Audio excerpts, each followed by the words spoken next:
Hello everyone and welcome to Introduction to Communication. My name is Dr. Victor Evans and I can't apologize enough for not being able to be there to meet you in person on your first day of class. But I wanted to send you this video so you do know that I exist, and I promise you that I will be there.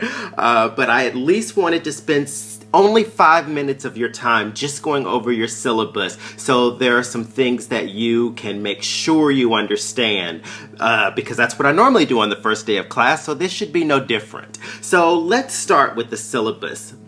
I hope you all got my welcome letter, because in the welcome letter I talk about the importance of checking your Highline email account. Make sure that you check this on a regular basis, because all of the communication that I send to you will be from Canvas, and that will automatically be sent to your Highline email account. If you don't check your Highline email account regularly, then please forward it to an account that you do check on a regular basis, and someone in IT, the help desk, can help you figure out how to do that. It's not very difficult, and you can even do that in Canvas, and I can show you next time we're in class if you still have questions about that. So let's go over the syllabus. So you know, Introduction to Communication, we're starting with the basics of communication. We'll be looking at everything from interpersonal communication, intercultural communication. We'll be doing some speech communication. Yes, you will be doing some speeches. You'll do some individual speeches and a group speech. So you'll learn how to communicate on many different levels, which is one reason why I love this class.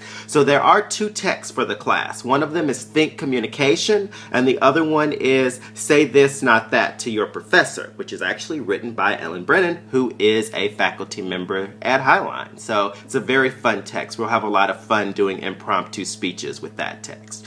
So let me talk a little bit about the hybrid environment, because I don't know how many of you have done hybrid classes. If you have, great, then this is a refresher for you.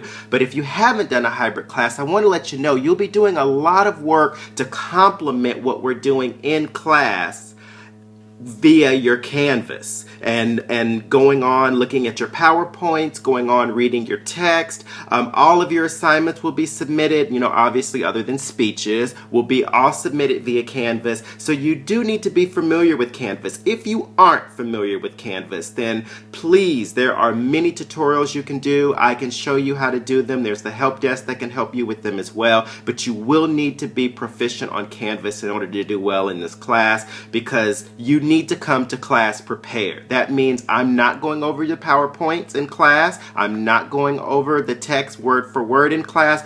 I expect you to come and have read all of that information, because what we're going to do in class is expand upon that and do exercises to complement the work that you're doing outside of class. So that's very important. And I don't say this lightly, but if this is not something that you can handle and you don't have the time management skills, then this isn't the format for you. And I say that lovingly, but also I hope you know what you're getting yourself into, because I definitely expect you to come to class prepared and ready to work, knowing all the information that's already been put on Canvas for you. Second thing is coming in and leaving late. That's my biggest pet peeve. Coming in late, leaving early. This seems to happen a lot in classes, and it's so disruptive. Please, if you have to work, or if this time does not fit for you, then don't take the class at this time. Don't come to me and tell me I have to leave, you have to leave early, or you have to leave. You know what, you're an adult. You do what you need to do, but just know that participation is a part of your grade. I will be looking and I will count off. And when you come in late, you will need to ask the entire class if you can come in, especially if you do it habitually, because they may not just let you in. And that's only fair to them. They're paying their money. They don't deserve to be disrupted. I mean, you're all paying your money. You don't deserve to be disrupted. You should get your money's worth, so you should stay the entire class time.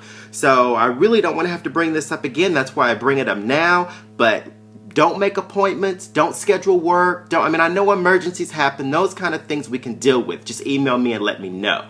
But when it's, I've got work, I've got to get back to school, I've got a dinner with my, father. These are all excuses that have been used. So please, don't come to me with that. You are still responsible for the work, whether you are there or not. So just come to me if you can, if it's an emergency, and let me know ahead of time, or after the fact, and we can try to work things out. But during class, when I'm in the middle of instruction, definitely don't come up to me and tell me that you need to leave early, or that or why you came in late. That's on you, and that you're an adult, you can deal with that on your own. Okay. Next thing to talk about are the assignments. So you'll see this class is pretty formulated. So each week you will be doing a discussion question on Canvas. And that discussion question requires you to post, an initial answer to the question, and then a response to 2 of your classmates, at least, in order to receive full credit. In your initial post, you will need to cite information from the text, so I can see you using that vocabulary and that knowledge and all the information that you're getting from those PowerPoints and the text within the answer to those questions. And if you don't know how to cite, that's something we will be going over as well, but you want to make sure you at least have 1 citation and 1 reference in your initial post. I don't care about your responses to your peers, those don't need citations, but the initial post does. You'll also be doing what we call weekly terminology journals. At the end of your syllabus, you'll see I have an example in there. For each chapter, when you go under Canvas, under each week, you'll see that there's a terminology journal there, and they have words in them that you will need to go through the chapter and look up. You will give the book definition, you'll give your own definitions. You can see the example that I included in the syllabus. When you do those, you need to at least do 5 of them. So some of them already have 5 on the journals. Others only have 2 or 3. So if there's not 5, you get to pick the remaining ones that you need to complete in order to have 5 total. So sometimes there's only 1 or 2 words, sometimes there's 3 words. So make sure that you include 2 or 3 additional ones, depending on how many are provided for you, until they equal 5, because you don't get full credit unless you do 5 definitions each week in that terminology journal.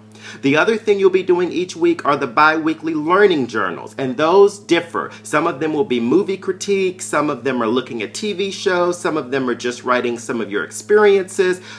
Most of them are 1 to 2 pages long, or answering certain questions. Again, it's all outlined in the syllabus. It's all in the modules, and that's what I will say. If you get online and go to the modules, each week is outlined for you with all the assignments, all the weekly discussion questions, all the PowerPoints, everything is right there for you. I tried to make this very organized for you so you can stay on track, because that's very important in such a fast pace, and especially a hybrid class where you're doing so much on your own. It takes a lot of time management.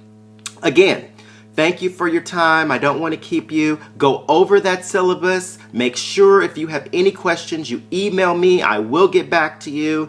And I hope to see you very soon in class. Well, I know I will see you very soon in class. Thank you, and have a great day.